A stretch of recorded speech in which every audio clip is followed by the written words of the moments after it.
Morning সকালবেলা থেকে ভিডিওটা শুরু করতে এসেছিলাম কিন্তু করতে পারিনি, কারণ হচ্ছে গিয়ে আজ ইচ্ছেই করছিল না কোনো ভিডিও শ্যুট করতে। তো যাই হোক, চলো কিছু করবো রান্না। হ্যালো বন্ধুরা, সুপ্রভাত। সকলকে আশা করছি ভালো আছো, সুস্থ আছো। সকলকে আমি জানাই আমার নতুন একটি ভিডিওতে স্বাগত। সত্যি কথা বলতে এই আয়নের আব্বার দ্বারা কোনো কিছু হয় না, জানো। আমি ওকে বললাম একটু বিছানাটা গোছাও তো, ছেলে মানুষের যা হয় আর কি, যেমন তেমনভাবে মুড়ে সুড়ে রেখে দিয়েছি। আবার একবার করে ঘরটাকে গুছাতে হলো। মানে কর্তামশাই আমার ঘরে অতটাও কিন্তু ঘরের কাজে পটু না।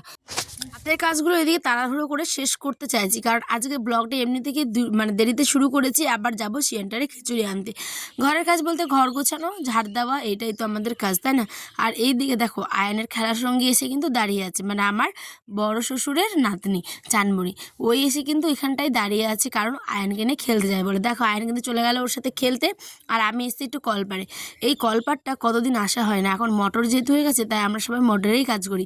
কিন্তু কলপারের এই ঠান্ডা জলগুলো একদম অন্য রকমের শান্তি লাগে। যখন অনেক গরম লাগে বা অনেক ঠান্ডা জল খেতে ইচ্ছে হয়, তখন কিন্তু এই কলটাই আমরা খুঁজে নিই সর্বপ্রথম, তাই না।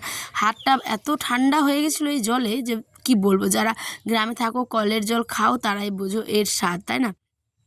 এখন চলে যাচ্ছি ঘরে এক বালতি জল নিয়ে, আর তারপরেই চলে গেলাম হচ্ছে খিচুড়ি আনতে। মানুষের কত কথা, তাই না। দেখো আমি এদিকে ভিডিও করি রাস্তায়, লোক কত দেখে ঘুরে ঘুরে, দেখছো কিভাবে দেখে আছে, কিন্তু কিছু করার নেই, করতে তো হবে। আর এদিকে যারা নানা শ্বশুর দাদা শ্বশুর লাগে তারা আবার বলছে কেন মোদি কি তোমাকে টাকা দেবে, মোদি নাকি আমাকে বিনা পয়সায় টাকা দেবে, ভাবো। যাই হোক ওটা ইয়ার্কি করেই বলছে। এবার আমি যাচ্ছি এখন আয়নের খিচুড়ি আনতে। কয়েকদিন আগে মাঠটা ভরেছিল, এই জায়গাগুলো সব ভরেছিল আর কি ভুট্টা করে। এখন সব ভুট্টা ভেঙে যে ট্রাক্টর আর কি নিয়ে গেছে, দেখো কি অবস্থা, সব মাকায় ভেঙে লোক পুরো ফাঁকা করে দেয়। এখন যাচ্ছি হচ্ছে খিচুড়ি আনতে। তো চলো। আসিডের সেন্টারটা আমাদের বাড়ি থেকে বেশি না, পায়ে হেঁটে 2 মিনিট লাগে। এই যে ছোট্ট একটা মাঠ, এটা পেরোলেই কিন্তু এর জন্য নিয়ে যাচ্ছি। আজকে আমাদের সেন্টারে মানে সিদ্ধ ডিম যেতে দিল, সেই কারণে ঠিক আছে একদম বাঁশবাগানের ভিতর দিয়ে যাচ্ছি। আর পুকুর পাড়, এদিকে বাঁশবাগান আর কি। তো চলো, তাই তো ডিম আয়ন সোনাকে ডিমটা খাইয়ে দিব, ভালো হবে। আমার তো রান্না করতে যেহেতু দেরি হবে, তো সেই কারণে রান্না করতে দেরি হলে বাচ্চারা খেয়ে অন্তত একটু ধজ পাবে, তাই না। উফ, দারুণ বাতাস। এই জায়গাটায় আসলে এত চারিদিকে পুকুর, দেখেছো, চারিদিকে পুকুর। পুকুর পাড় দিয়ে যাচ্ছি এখন বাড়ি। চলো, এসে এখানে বসে দিয়েছি হচ্ছে পটল আলুর ভাজা। চিন্তা করছি ভাজা করব নাকি আমি একটু রসা করে তরকারি করবো, যেহেতু একটাই তরকারি। আমি ভাবলাম চলো একটুখানি মাখা মাখা করে এই সবজিটাকে বানিয়ে নিই। 12:30 মতো বেজে গেল এখন। আয়ন শুধুমাত্র ধানগুলো আমাদের বাড়িতে যেহেতু বয়ে আনছে, দেখো ধানগুলোর দিকে এসে এসে দাঁড়িয়ে আছে আর গাড়িটাকে দেখছে। দেখো বাড়িতে এসছে ধান, আমাদের না অন্য লোকের। আর দেখো ওকে, আর যে আমার ছেলের অবস্থা দেখো, এই যে বসে আছে, দেখেছো কি হচ্ছে। তুমি এখানে একা একা বসে আছো কেন? এই আয়ান, আয়ান এদিকে দেখো, এদিকে এদিকে, দেখেছো? আয় বাচ্চা দেখো এদিকে, এখানে বসে আছো কেন? কি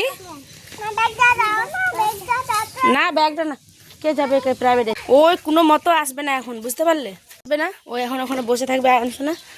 আর চলো এখন মল্লিয়ান, বর্মা মাতা, জয় মাতা, কল্লা রান্না বসিয়েছে যে বোমাটা আমার দারুণ রান্না, ও ফাটাফাটি। ও তো চলো, আমি ওর ভাজাটা নালে পুড়ে যাবে, রেখে দিই। তো এদিকে বর্মার সাথেও একটুখানি মজা করলাম। দেখো ওই করতে গিয়ে আমার দিকে আবার রান্নাটা বসে গেছে। তো একটুখানি হালকা জল দেবো, এরপরে কিন্তু মাখা মাখা করে রান্না করে নেবো। এইটা থাকবে, একটুখানি স্যালাড থাকবে, আর থাকবে হচ্ছে মিক্স পিকল, যেটা আর কি আচার হয় সেটা। তোমরা কে কে খেয়েছো অবশ্যই মিক্স পিকল জানিও। আর এই যে দেখো আমার বরের কাণ্ড, সকালে করেছিলাম ঘুগনি, তো দুপুরে ওই ঘুগনিটাকে মিক্স করে সবজিটার মধ্যে দিয়ে খাবে, ওই রকম নাকি খেতে ওর ভীষণই ভালো লাগে। তবু ওটা বাসি হলো কিনা বলো, টাটকা কি হলো, ওইটা খেলে নাকি ওর খুব ভালো লাগে। কিন্তু পরে পেট ব্যথা করছিল হঠাৎ করেই, তা আমি আমি বললাম যে তুমি ওটা খেয়ে হয়তো অসুস্থ হয়ে পড়েছে, বলছে না না এটা আমার গ্যাসের ব্যথা। তো কি করবে, এরম মানে কতদিন চলবে, ওর খুব এরকম পছন্দ। একটুখানি যদি মাংস থাকে সবজি করো, বলে মাংসটাকে মিক্স করো, মানে এরকম করে। তারপরে লাস্টে আয়নার জন্য করেছিলাম ছোটো ছোটো খুদে খুদে মিহিদানা আর কি।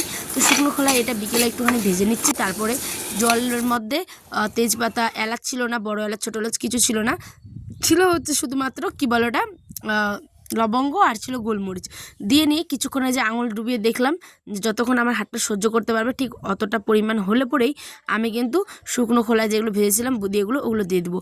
এই বুদিয়াগুলো খেতে না ভালোই লাগে, কিন্তু আয়নার আব্বা খেতে চায় না, যেহেতু সুগারের মানে ভয়, সুগার হয়নি কিন্তু সুগারের ভয়, ওই সুইট অনেক মানে মেনটেন করে খাই কিন্তু। ঠিক আছে, চলো এটা হয়ে গেল 5টার মতো বাজে, এইটুকু আমি এখন ভিডিও আপলোড করে আসলাম, এসে নিয়ে আয়নকে দিলাম হচ্ছে খেতে। এই যে আয়নকে দিচ্ছি আগে খেতে, তারপরে কিন্তু আমি খাবো। ছেলে আমার খেয়ে খুশি খুশি একদম।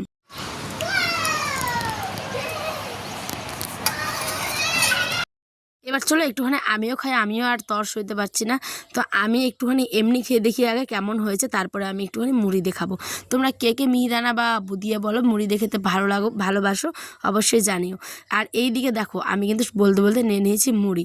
সন্ধে হয়ে গেছে, এটা যেহেতু গতকালকের ব্লগ সোমবারের। আয়না আবার রাত্রে নিয়ে এসেছিলো রূপচাঁদ মাছ, কিন্তু তোমাদের সাথে আর শেয়ার করতে পারিনি।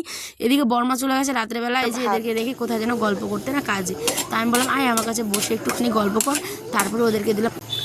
আয়নের বাবা তো এখনও আসেনি, তো রাত্রে ওই যে পটলের তরকারিটা ছিল দিনের ওইটা, আর আলু সেদ্ধ ভাত, আজ এই দিয়ে আমাদের রাতের ডিনার। তো ভাবলাম চলো আয়নের বাবা যখন আসেনি তখন একটুখানি রান্নাটাই বসে দিই। এবার দেখো এদিকে সব খাচ্ছে, এদিকে দেখো আজকের ভিডিওটা কালকে শেয়ার করবো। এখন বাচ্চাগুলোকে বিস্কিট দিলাম, ওরা খাচ্ছে, আর ব্লগটাও আমি এখানে শেষ করছি। দেখা হবে নেক্সট ব্লগে। সকালে ভালো থেকো, সুস্থ থেকো, সাবধানে থেকো, আর ব্লগগুলো কেমন হলে জানিও।